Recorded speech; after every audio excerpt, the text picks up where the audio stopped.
చూడా చక్కాని తల్లి చుక్కల్లో జాబిల్లి నవ్వుల్లో నాగామల్లి నా తల్లి కల్పవల్లి మళ్ళీ జన్మంటూ ఉంటే లలితమ్మో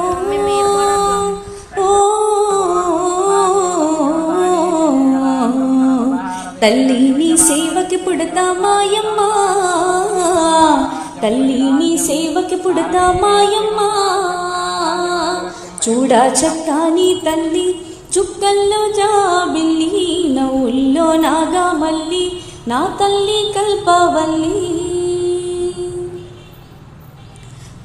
ప్రొద్దున్నే లేచి చన్నీళ్ళ స్నానము చేసి బడిబడిగా అడుగులు వేసి అందాల గుడికి చేరి లలితమ్మకు మొక్కులు మొక్కి రాజన్నను అభిషేకించి బంగారు తల్లి నీకు కుంకుమ పూజలు చేసి మా పిల్ల